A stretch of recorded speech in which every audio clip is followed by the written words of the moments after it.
ગોપાલ ઇટાલિયા તૂટશે નહીં, પણ ગોપાલ ઇટાલિયા ભાજપનો ઘમંડ તોડશે. મિત્રો, સુરતને શાંઘાઈ બનાવવું, વિસાવદરને પેરિસ બનાવવું, આને મંગળ બનાવવું, કઈક માણાના બેટના બનો તો સારી વાત છે. ગોપાલ ઇટાલિયા સુરતની બજારમાં ઉભો રહીને ચેલેન્જ મારે છે કે સીઆર પાટીલમાં દમ હોય. નમસ્કાર, હું ભૂમિત જાની, આપ જોઈ રહ્યા છો સત્યાર્થ મંથન. વિસાવદરમાં ગોપાલ ઇટાલિયાની ભવ્ય જીત બાદ તેઓ સુરત પહોંચ્યા અને સુરતથી તેમને 2027ની ચૂંટણીને લઈને હુંકાર કર્યો છે અને સાથે જ સીઆર પાટીલને પણ સીધો જ પડકાર ફેંક્યો છે. શું છે પડકાર અને આ સુરતથી તેમને જે હુંકાર કર્યો છે તેની અંદર શું છે એ 8 મહત્વના મુદ્દા કે જેના પરથી 2027માં આમ આદમી પાર્ટી કેવી રીતે લડશે અને કઈ રણનીતિ હશે તેનું તમને અંદાજો આવી જશે. આ 8 મુદ્દાઓ જે ગોપાલ ઇટાલિયાએ કહ્યા છે તેની અંદર કાર્યકર્તાઓને પણ સંબોધિત કર્યા છે, ગુજરાતની જનતાને પણ વાત કહી છે, ભાજપ અને સીઆર પાટીલને પણ આડે હાથે લેતા અમુક મુદ્દાઓ ઉછાળ્યા છે અને પડકાર પણ ફેંક્યો છે. આ 8 મુદ્દાઓ એ તમને સ્પષ્ટ કરી દે છે કે ગુજરાતની રાજનીતિમાં આમ આદમી પાર્ટી આવનારા દિવસોની અંદર કેવી રીતે કામ કરશે. શું છે 8 મુદ્દાઓ જે ગોપાલ ઇટાલિયાએ તેમની આ સભાની અંદરથી સંબોધન દરમિયાન કહ્યા છે? આવો જાણીએ આ વિડીયોમાં. ગોપાલ ઇટાલિયા તૂટશે નહીં, પણ ગોપાલ ઇટાલિયા ભાજપનો ઘમંડ તોડશે. એ વાતની ખુશી આખા ગુજરાતને છે દોસ્તો. કે દિવસના ચાળે ચડ્યા હતા, ઉપાડો લીધો તો સીઆર પાટીલે.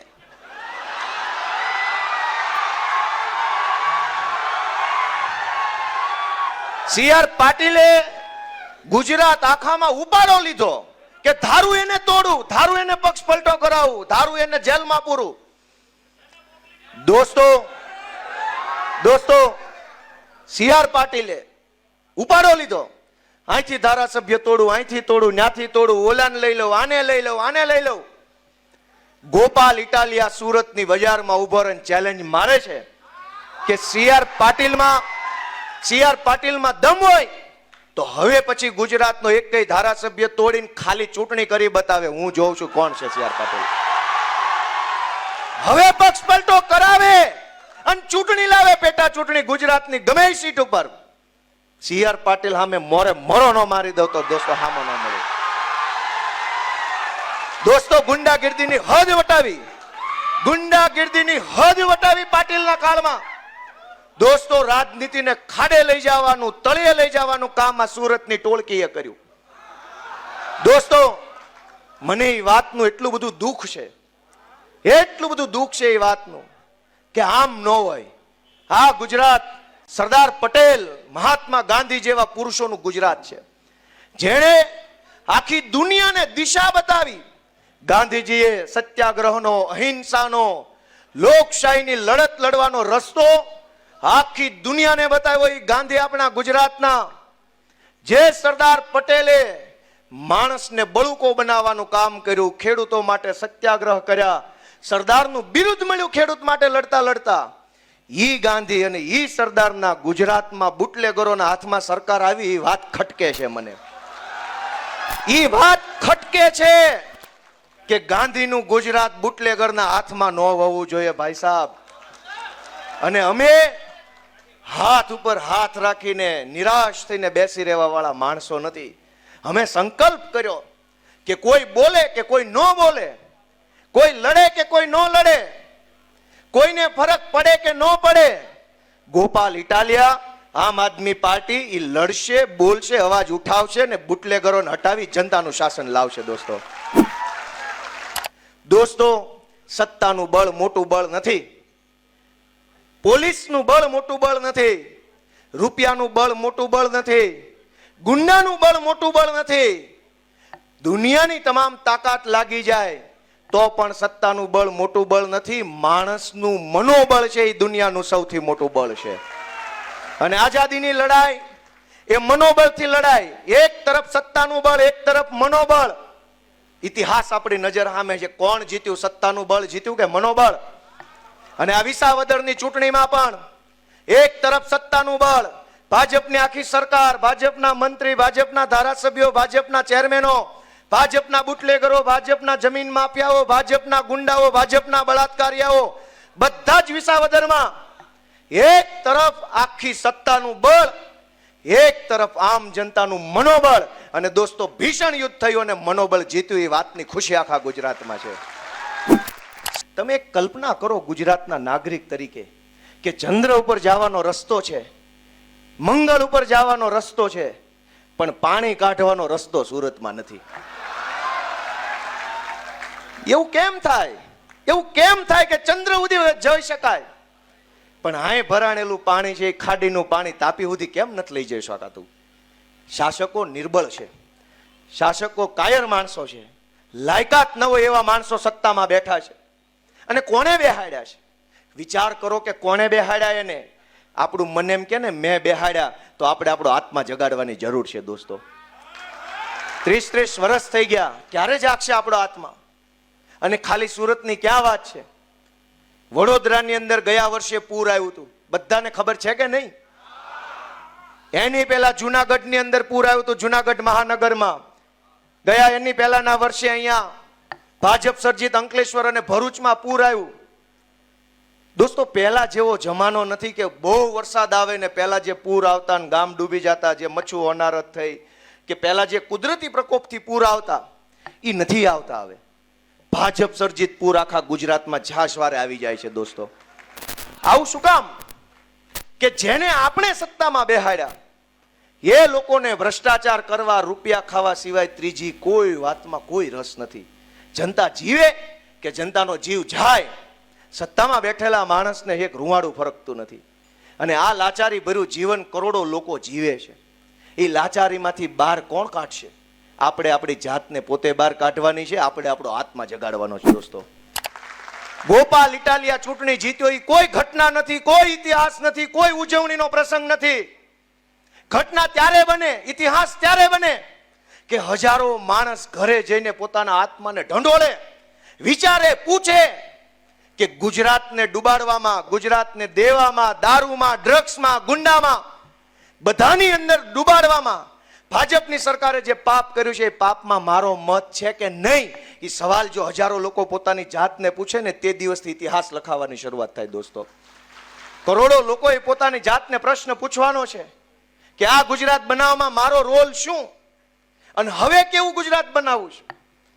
મિત્રો, સુરતને શાંઘાઈ બનાવવું, વિસાવદરને પેરિસ બનાવવું, આને મંગળ બનાવવું, કઈક માણાના પેટના બનો તો સારી વાત છે.